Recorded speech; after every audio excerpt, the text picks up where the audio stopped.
Welcome into the Logan Ward Show here on 12 Ounce Sports. Hope you're all having a fantastic Friday. We have made it to Friday. Looking forward to the weekend. Got some plans and looking forward to it. Going to play some golf again. Looking forward to the weekend. I hope you're all having a fantastic Friday.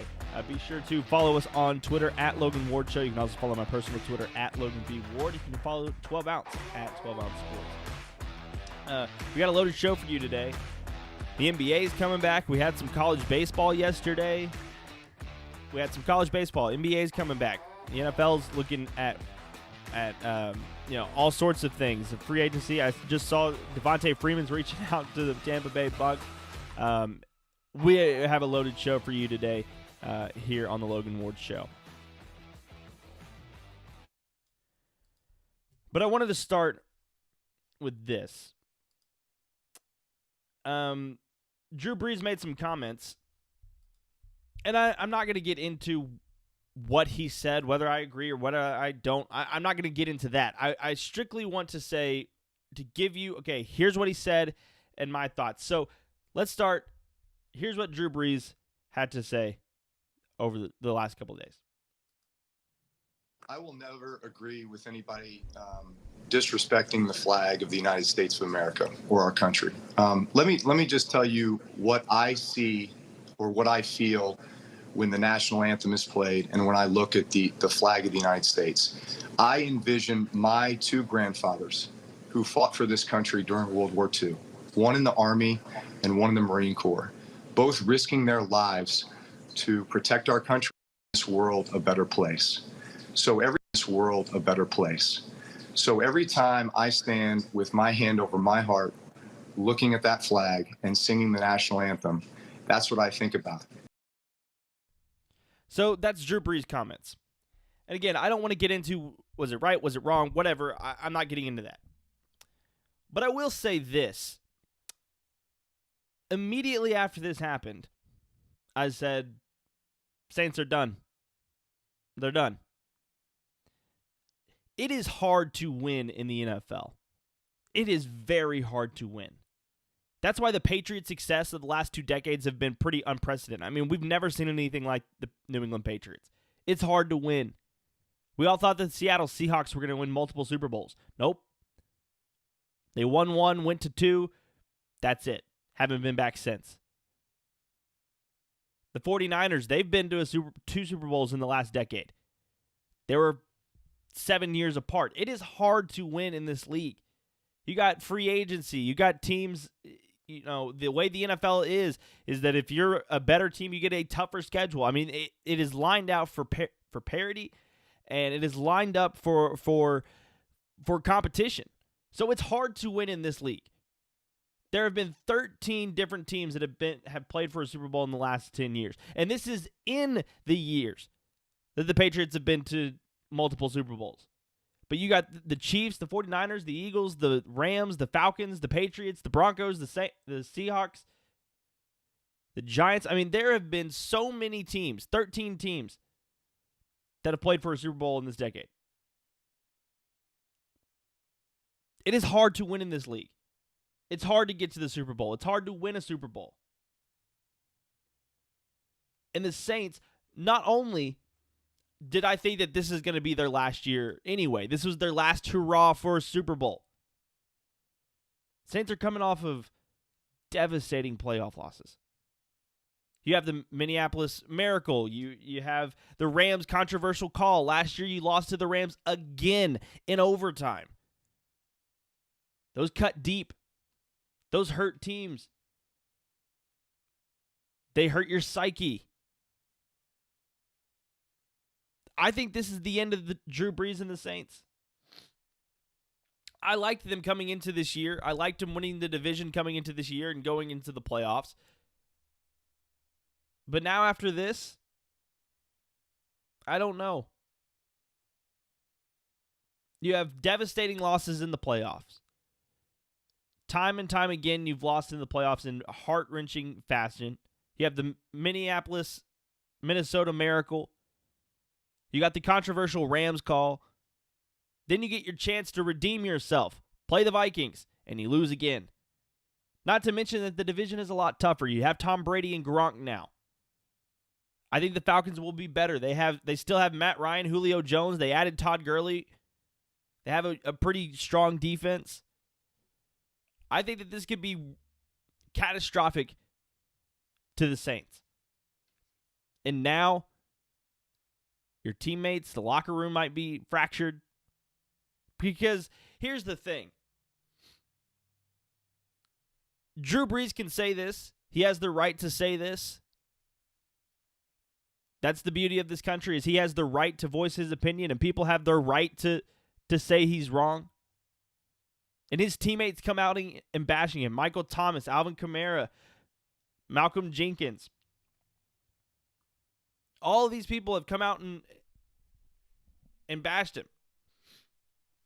And I'm sure they're going to have these conversations. And you can apologize. But there's already been a tear. There's already been a little tear. Do you think Malcolm Jenkins, Alvin Kamara, Michael Thomas, and any of the other African Americans in that locker room are going to look at him a little different? So I think this is it. I think the Saints are done. The shot of a Super Bowl for the Saints went out the window with these comments. It's hard to win in this league. You have heart-wrenching, heart-breaking losses in the playoffs. Your division's significantly better with Tom Brady and Gronk. The Falcons will be better with Matt Ryan, Julio Jones, and Todd Gurley now as a running back. And a pretty good defense. And the NFC is not any easier. You still got two teams you got San Francisco and Seattle that are going to be good. Dallas and Philadelphia will be competing for playoff spots. This is a tough break, tough time for the Saints. But I think that it's over. I think we have seen the end of the Saints' run. They're not getting to a Super Bowl. Any chance of a Super Bowl, any chance of a championship, I think went out the window with the comments of Drew Brees.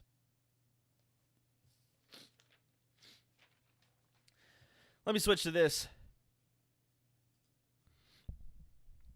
The NBA is going to come back, right? So the NBA has agreed to the proposal, the 22-team proposal. They're going to start. First games are going to be in July 31st, I believe, are the first games. They're going to run all the way until the latest possible date of October 12th.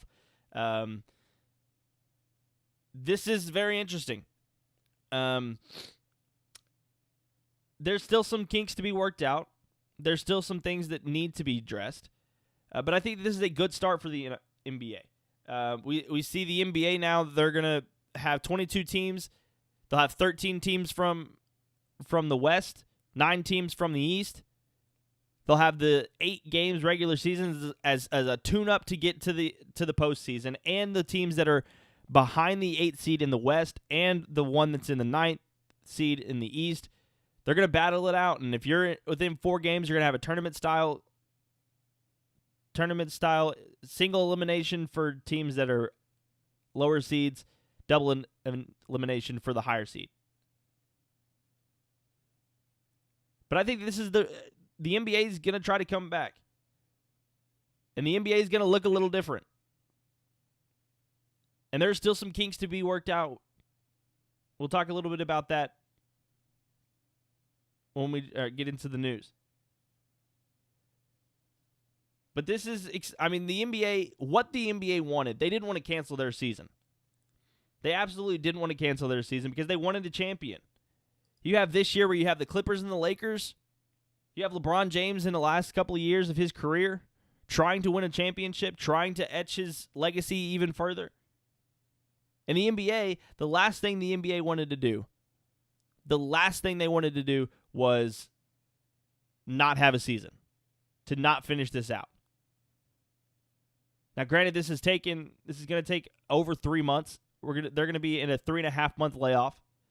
It might be a little ugly basketball when we start.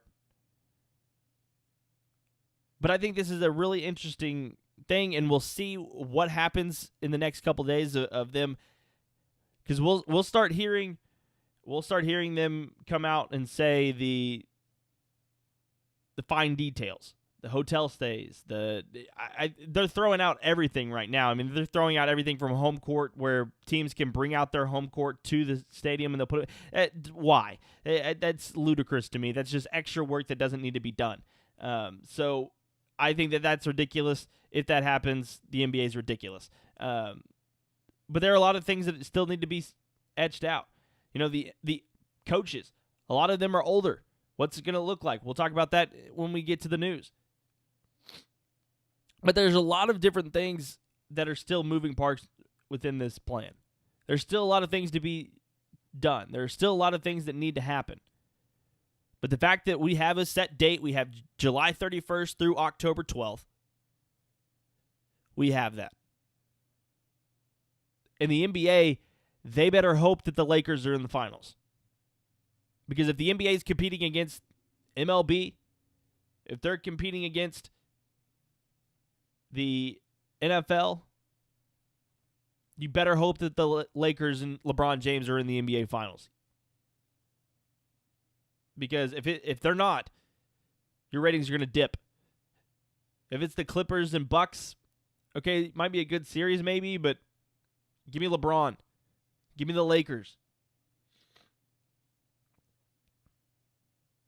So the NBA has approved their plan. We'll see what takes place here in the next couple of days, and see now that we're going to start seeing some of the details, seeing what's coming next. We're going to have training camps and we're going to have practices. We'll start seeing all this coming up here, I'm assuming in the next couple of days, in the next couple of weeks.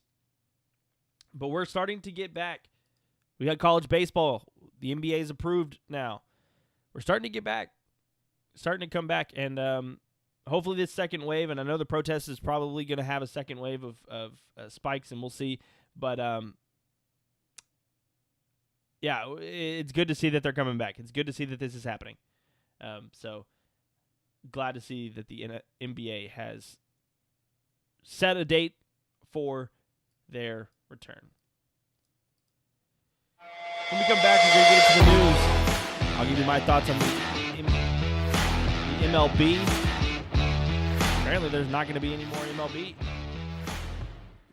They're at a stalemate. I'll give you my thoughts on the MLB coming up here on the Logan Ward Show. Are you looking for a new sports book that provides the easiest deposits, the fastest payouts, and the best customer service? Well, then look no further than MyBookie. MyBookie strives to deliver on providing a creative, always expanding selection of sports odds for all players at all levels.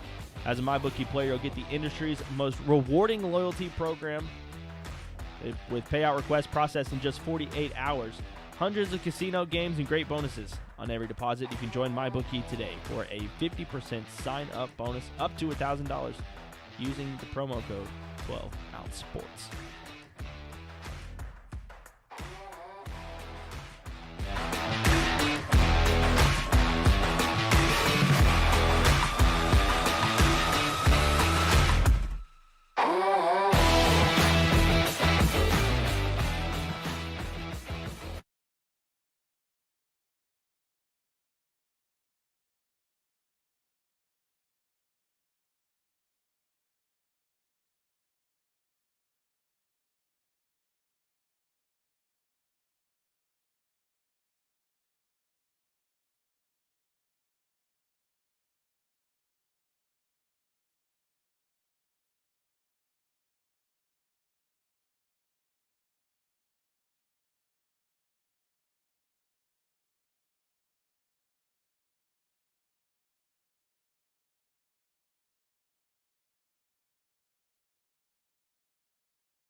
For the marching exercise, you want to sit down in the center front of your chair, bring your feet shoulder width apart, and form a 90-degree angle with your knees.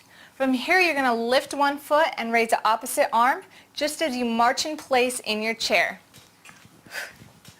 Make sure you keep that core nice and tight and you breathe into it, and also maintain good posture with a straight back.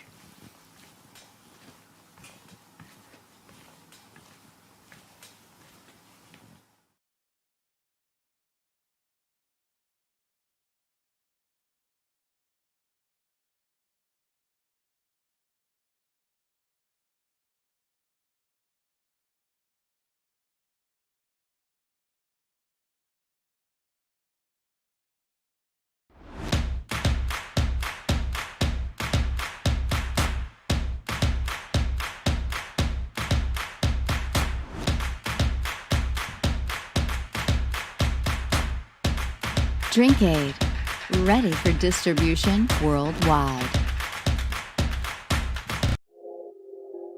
That's what's needed to get to that next level. I'm Rob Pennell, and I'm going to teach you how to be an offensive machine.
Nothing makes us happier at Lexington Law than when our clients cancel our services. Listen to this client call and see what we mean.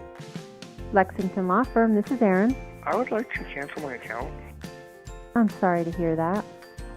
No, don't be. Actually, you guys have done tremendous work for me, and I was working with you for several years now. And my goal was to get a mortgage written by the end of this year, and I just got that mortgage commitment. That is wonderful. My credit went from like 440 working with you guys to 700. Nice. And I got a very good 4.25% 30-year fixed rate mortgage. I have nothing at all bad to say. If you ever want me to write a testimonial, well, I will. As a matter of fact, I've recommended you to a lot of friends. Lexington Law has served over 500,000 clients, taking expert action on their credit that has led to the removal of millions of questionable negative items from their credit reports. Call now and learn more about how Lexington Law may be able to help you in the removal of negative items from your credit report, such as collections, late payments, charge-offs, and many others. Call Lexington Law today.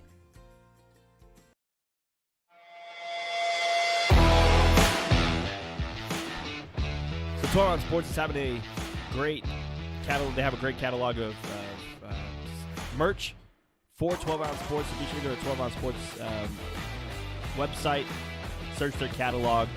Plenty of shirts, golf shirts, t-shirts, sweatshirts, honestly, any type of shirt that you want. So go to 12 Ounce, search their catalog. Great products that they have there. So be sure to check that out. We're going to get into some news. A lot is still going on, and we still have a lot of news. We still have a lot of news that's going on around the sports world right now. So let's get into what happened here on 12 Ounce Sports on the Logan Ward Show. Let's start right out. Hey, what happened? Missed last night's action? Don't worry. We got you covered. He throws it across the field to Dyson. He's got something. 30, He's got 40, something. 50. He's got it. 40. He's got it. 20. 10. He's got it. End zone. Touchdown Titans. What happened? A lot's happening still. The NBA has approved a plan to come back to play, like we talked about earlier. Adam Silver is pondering if older coaches should be on the bench when the NBA returns because this coronavirus is apparently Obviously more deadly, more lethal to older people. Older people are more susceptible to get it, and their fatality rates are higher with this. So the NBA's commissioner, Adam Silver, is said there is a chance that older NBA coaches won't be on the bench when the league resumes play on July 31st at Disney. But again, this is going to be some things that we'll talk about. I know that Rick Carlisle, who is the president of the NBA's Coaches Association, has come out and said that they still need to talk about this, and they still need to hash some things out. So this is going to change. All of this is going to change, and all the NBA is now going to do is dot the I's and cross the T's and trying to figure out what is exactly, because we have the plan. We have everything here. Now let's see if we can try to dot the I's, to cross the T's, and see what happens in this situation with the NBA's now returning to play. So this is something that I think to keep an eye out on. We'll start seeing some of this stuff. What about the coaches? Okay, the family members we've seen the reserves. What about the people that aren't on the active roster? Can they attend the games? So we've seen some of this stuff already be panned out and already be discussed. But with this, we're going to start seeing more of it, and we're going to start seeing more people discussing this. So we will definitely be keeping an eye out on that. The NFL players, they stand firm, resoundingly rejecting the plan of the MLB. So the MLBPA stands firm against additional pay cuts and then resoundingly rejects the MLB's plan. And apparently nobody's countering now. So we're now stuck with Major League Baseball in this. And here's my thoughts on Major League Baseball in this situation. What leverage do you have, to be honest with you? You've had decline in viewership. You've had decline in attendance in the last couple of years. Yes, your TV viewership might be up. But right now, well, you're about to have the NBA competing with you for most of your season. You're going to have the NFL competing with you for the last half of the season. MLB, again, I'm not picking a side here of the owners or the players. I'm more usually pro-player. But this is not a good look. Another, I think, 1.5 million people have filed for unemployment. I think that makes it up to like 39.5 million people have filed for unemployment. And we're talking about millions of dollars here that we're trying to discuss and debate and dispute and argue about. It's not a good look for the MLBPA and the MLB. And they keep pushing it out into the public. And that is the last thing that you need to be doing if you're in this situation. The last thing you need to be doing in this situation is pushing this stuff out to the public and saying, hey, we want to win public opinion on this, because you're not going to do it. You're not going to win public opinion on this. But they're not going to take another pay cut. So we'll see. MLB Players Association, they rejected a proposal. The MLB rejected a proposal from the players to play 114 games with the full prorated rates. I think that the owners are wanting about 50 games. Obviously, the players want more than that. So I think that they'll, at some point in time, meet in the middle and probably play like 82 or 80. I'm sure that's what the goal is, and that's what that line is. So we'll see if that is the case, and if they reach that time, if they get to that, then we can discuss that at that point in time. But right now, they're at a standstill. And I don't think that this is a great look for the NBA or the MLB, and this is not a good look for the owners. This is not a good look for the players. This is not a good look for baseball. So, you know, it's kind of a weird time for this. And so we'll see what happens with that coming up in the next couple of weeks, I guess. We're going to play Bobby Barack's interview. Bobby stopped by last week and came and talked to us. And I'm going to replay that interview. Really good stuff from Bobby. He works with Outkick the Coverage with Clay Travis. He was talked to earlier. If you haven't, follow him on Twitter. Bobby's a great follow on Twitter if you're into sports media stuff. He's one of the best at it. So be sure to follow him. He had a great conversation with Greg Toohey, who is an executive producer for Colin Cowherd. So if you haven't, follow him on Twitter. He's a great follow. But I wanted to play that interview here with Bobby Burack. Bobby, what's the one thing that you've been doing this quarantine, obviously besides working? What's the one thing you've kind of dove into this quarantine? Yeah, so I dove into reading novels, like thriller novels, and I've bounced all around from Stephen King's newest one, or it was his newest one, even do some like old school ones, but I found myself picking Harlan Coben ahead of anyone else. I read 3 of his books. He had a new one that came out early this year, The Boy in the Woods. He had one called The Woods that I read, and don't tell anyone. They're phenomenal, Logan. I can't recommend them enough. A couple of his shows have been adapted onto Netflix. He has a new one coming out, but it's going to be in Polish. So I don't know. I'm not really into subtitles and all that, but the actual story of it is phenomenal. So that's been mostly my quarantine hobby. I don't know. I started a new job, so I don't have a ton of time to find new ones. I did for a couple of weeks look for a TV show to binge, but no luck. I think I've binged all the TV shows that are worth watching at an obsessive rate. I've seen Breaking Bad, I've seen The Sopranos. Obviously, I followed every week of Game of Thrones, The Wire. So yeah, there's just nothing else for me to binge. So I had about 7 weeks in between transitioning jobs. I spent a lot of time reading some thrilling novels, crime novels, and I don't know, I tell you this, my dream has always been to pitch a TV show. But now I'm thinking writing a crime novel, one that I can figure out how to present, where I can lay out all the pieces of the mystery. I think that is what I want to do above anything else. Have you always been a voracious reader? Have you read a lot your whole life? Not really. It took me a while. I probably didn't really start reading books by choice. Obviously, you have to growing up for school and all that. But I probably didn't start really reading books that I wanted to when I wanted to in my free time until probably about 2 years. So I'd say it's a relatively new hobby of mine. Stephen King was probably my first first love when it came to books. I think that he's done the mystery genre, the thriller genre as anyone ever has. A lot of people know him from the movie adaptations of It, The Shining, Shawshank Redemption, Misery. But his books a lot of times are even better than those those movies and TV shows that they used his source material for. Yeah, that's the same with me. I grew up, of course, having to read, and I never wanted to. It was a couple years ago that I started reading, but I'm a more nonfiction guy. I read a lot of sports novels or like books. I don't really read a ton of novels, but it is interesting during this time. I have found myself like wanting to read, but then just watching another episode of something. What are you watching right now? Well, I'm watching Community right now. I've never watched Community.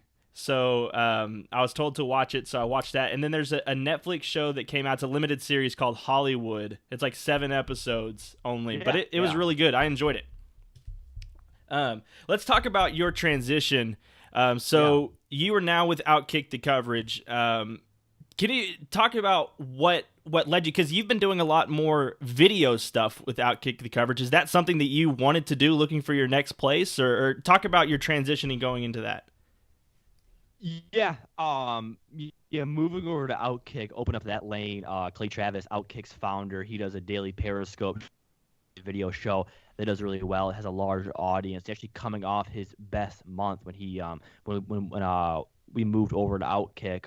He had a lot of momentum in the live video area, so it's definitely an avenue that I wanted to expand on. I did some at the big league, but it had never really been part of my my routine. I mostly did breaking news, writing, and podcasting. Podcasting, as we talked about the first time I was on your show, was really what got me into the industry, and probably something that it's probably the one thing I'm most proud of. And I don't think I'm going to do that anymore, just strictly audio podcasting. I want to focus more on live video, where it's really the best of both worlds, because you can turn that into a podcast, but you also have the video part of it, and you can watch it live and interact. So I think that I think where the industry is going, live video fits better than podcasting if you haven't already, established yourself as one of the marquee podcast hosts. So I think getting to Outkick gives me that opportunity, but it wasn't the reason why I made the jump. There's several reasons, as far as just I like the direction of Outkick. I thought that there's not a website online that fits my personality and my style better. You were talking about podcasting, and you wrote about it in your mailbag, and you wrote exclusively a lot about Joe Rogan. His transition over to Spotify. How does that affect the sports media world? I know that this is going to be a transition. This is going to be different for the podcasting world, but how do you think it affects the sports media world? Well, this move is reminiscent of Howard Stern's move to SiriusXM in 2004, when they took a massive gamble on Stern. It has to Howard Stern. We saw SiriusXM try to replicate Stern's success in the sports world, and particularly Christopher Mad Dog Russo. They wanted him to be their sports Howard Stern. It didn't really work out. His second contract there had some reductions. He didn't make quite as much, although he didn't make up some of the salary by doing a baseball show, but it never took off like they wanted to. He never really became the sports Howard Stern, although he is incredibly talented. He might be the best sports radio host. So I would expect Spotify to follow that path. Now, they did acquire a sports media company in The Ringer. It's also a pop culture company. So they already have that sports foundation. Bill Simmons' podcast, depending on how you follow it, I think it's hard to conclude that it's not the second most popular sports podcast behind Pardon My Take. So their brand their sports brand might be The Ringer. If they go hire a sports radio host, perhaps it's going to be under the Ringer umbrella, or maybe not.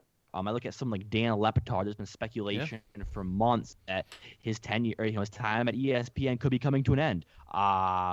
It sounds like now he could last longer. It's still up in the air situation. It's always impossible to predict where someone's going to go contractually. But if he's a free agent in the next year and a half or so, giving his digital audience, which a lot of people don't know, he's actually much bigger digitally than he is on terrestrial radio. I think Spotify taking a gamble on Le Batard, I don't know if it'd even be a gamble. I think that would be a home run hit for them. I also look at in the fantasy football realm, like someone like Matthew Berry. If Spotify was to use their resources on Matthew Berry, that would enhance their case as probably the go-to place for sports podcasting. If they would add someone like Berry, it would be between the Ringer / Spotify and Barstool, and I don't know that I wouldn't lean the Spotify and the Ringer there. The Joe Rogan podcast is so interesting because we get these long-form conversations, and I was thinking about this. Number one, I think that it would be extremely difficult for a Joe Rogan type podcast for sports, just because you're dealing with publicists, questions are off the table. Like, that's the one thing about the Joe Rogan experience is he no questions off the table. You can sit there and have this long conversation. I don't think sports. I don't think athletes. You couldn't get Kevin Durant sitting there and talking about his time at Golden State. They wouldn't do that. Yeah, that's a good point. I hadn't thought about that. You're right. If someone were to do a Joe Rogan style sports podcast, they would almost have to do it with retired athletes or fired coaches or other sports media personalities. I mean, you're right. You're not going like Rogan's able to get the highest of A-list celebrities in studio and ask them whatever he wants, and they, for the most part, answer whatever he asks. Very similar to what Howard Stern has done for years. I mean, he gets Adam Sandler, Bill Maher, the top guests that you could get. You couldn't do that with sports, though. I disagree with you that it wouldn't work. I think you can get it to work, although it would have to be more focused on the conversational style versus just the the names that really grab people's attention, because you're not going to be able to get LeBron James, Aaron Rodgers, Floyd Mayweather, but you are able to carry that conversation talking about the sports landscape, the sports business. I think it can be done. Now, listen, there's only one Joe Rogan. I don't expect anyone to have a Joe Rogan impact, but you could have a Joe Rogan-like impact if you do it right. Joe Rogan's also huge on YouTube, and we've seen the YouTube kind of situation playing out in sports media with, Dan Patrick Show's moved over there, Pat McAfee. YouTube's a very tricky thing because it's a younger demographic. That's why Barstool and Pat McAfee do so well on YouTube, in my opinion, because they're a younger audience. Dan Patrick has an older audience that the shift to YouTube might not be there. Do you have any thoughts on that? Well, Dan's numbers have the numbers have been, I would say, as well as you probably could have expected. It's a lot of times it's pretty on par to what Pat McAfee draws, and they go head to head. At least for the final 2 hours, they go from 10 to noon together. You're right. YouTube, it's not something where I think everybody is going to be comfortable watching a show on because of, like you said. Now, it is getting better because of smart TVs. I can go downstairs, turn on a smart TV, and watch a YouTube show like I'm watching it on HBO. So that does help. But I'd be curious to know how many people consume YouTube videos on a smart TV. I would have to assume a lot of it still comes from tablets, smartphones, and laptops, which it's just not prefer a movie or a simulcast on a small screen. If I were to do that, I would prefer to just listen to it, through a podcast or a stream. So I don't know if YouTube's ever going to become the go-to place, but I will say I think it's a better option than going behind a paywall. I don't know. I'm not high on ESPN Plus for studio shows. I don't think there's much value in there. DAZN, I'm rooting for them. Pat McAfee's no longer there. That baseball show hasn't really garnered much attention. I don't really see that as a destination for studio shows. So I think YouTube can be a player in it. Now, I think Spotify, they have an upper hand because they can, have exclusivity. I think Joe Rogan's show is going to be a massive hit on Spotify, both in the audio version and the video version. So, I think the digital landscape is so up in the air. It's really, it would really be reckless to say, well, one service is going to take off and the other one isn't when it comes to the next era of media. But I would expect YouTube to at least be in the conversation, if not one of the front runners.